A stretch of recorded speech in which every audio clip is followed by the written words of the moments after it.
Today, we're exploring focus stacking inside of Luminar Neo.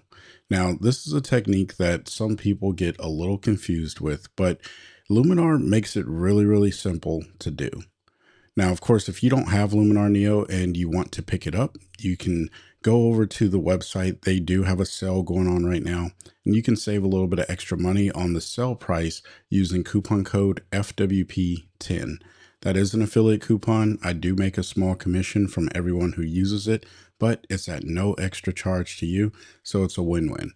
Now, let's go ahead and jump into the computer and take a look at how you can focus stack your images using Luminar Neo. All right, so here we are inside of Luminar Neo, and you can see I have my images here in front of me. Now, one thing I do want to call out, whenever I shoot my focus stacks, I shoot RAW plus JPEG, and that's just a personal preference. You don't have to do this, but if you do, I want to show you the first step that you have to take. If you have RAW files and JPEG files in the same folder, what you're going to want to do is come up here to this drop down where it says all photos, and then you're going to come to file format and just choose the file format that you want to work with, either RAW or your JPEG files. For me, I'm going to work with JPEGs today. It'll just help this process go a little bit faster. And so I'll go ahead and click there. And you'll notice that it's now sorted all of my images to only the JPEG files. And what I want to show you really quickly is if we come over to the right, you can see I have this focus stacking module, if you will. And it says drag anywhere from 2 to 100 photos into this particular area to get started.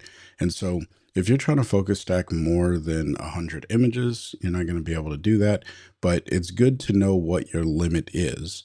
Now, in my case, I think I only have like 20 images, so it's not going to be that big of an issue. Yeah, I got 20 photos here. And so all I need to do is select them all. And there's a few ways that you can select them all. You can click the first one, hold down the shift key, and then click the last photo in the series. Or you can just hit Command and A or Control and A if you're on a PC. Then all you have to do is drag the stack of images into this little area and drop it. This is how simple Luminar makes focus stacking, and I really appreciate this. Now, I will mention you do lose a little bit of control if you're used to having some control using other programs as far as how the stack merges and, being able to mask things in. But if you're looking for something that's simple to give you that extreme detail, then this is going to be a great program to use.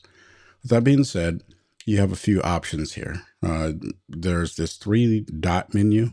If you click that, you can see that you get to choose what your reference file is, and then everything else will align to that file.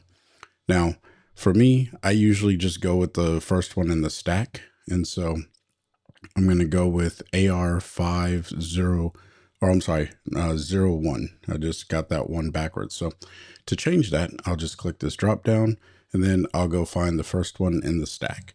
You can go with whichever photo that makes the most sense for you, but I find that I get better results if I use the first image and then just have everything else align off of there when it's actually creating the render or the stack. But you can also turn on chromatic aberration if you need to. That's inside of this menu. So I'm going to go ahead and close this one down just by clicking out of there. And that's it. The information one is just showing you how the focus stack thing actually works, but you don't have to use that. But if you do get a little lost, you just click that and then you'll have information. But now it's time to start the stack. So I'm going to click stack.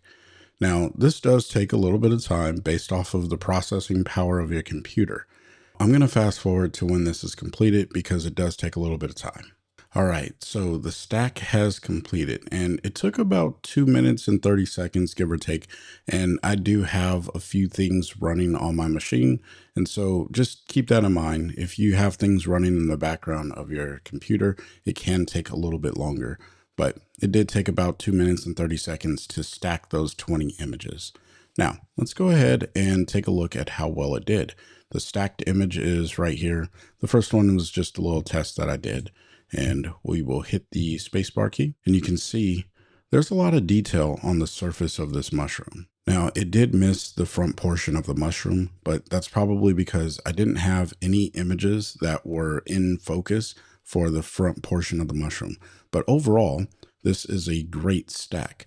Now, let me show you what you want to do, because once you stack these images, it actually saves to your computer's local hard drive.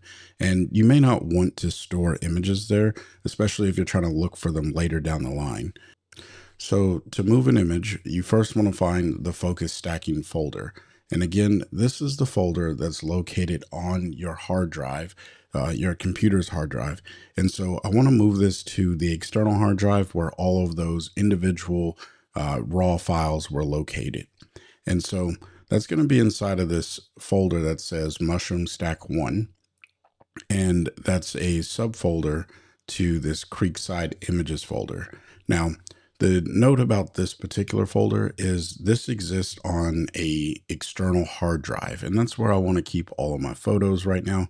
So that way I don't clog up the internal space on my machine.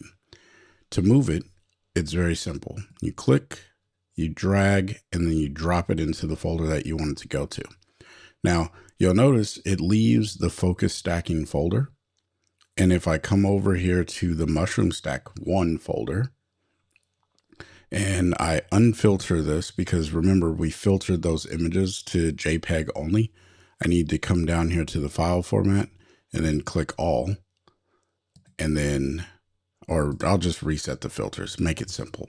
When the stack file comes back, it's actually going to be a TIFF file, and that's down here at the very bottom of the stack.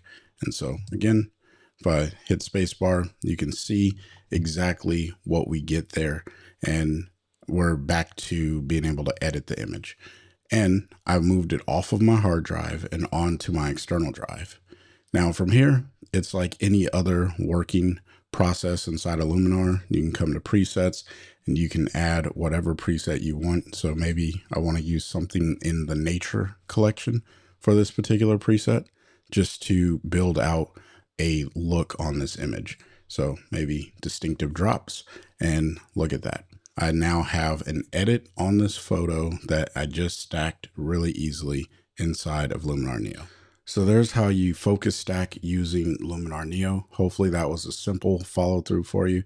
I want to hear your comments or your questions about using the stacking tools inside of Luminar Neo down in the comment section below. Again, Luminar is having a sale for the summer. And if you'd like to save additional money on top of the sale price, consider using coupon code FWP10. It is an affiliate coupon code, which means I make a small commission from everyone who uses it, but it's at no extra cost to you, so it's a win-win. If you got questions, leave them in the comment section below. And until next time, I want you to stay inspired and keep creating. Peace.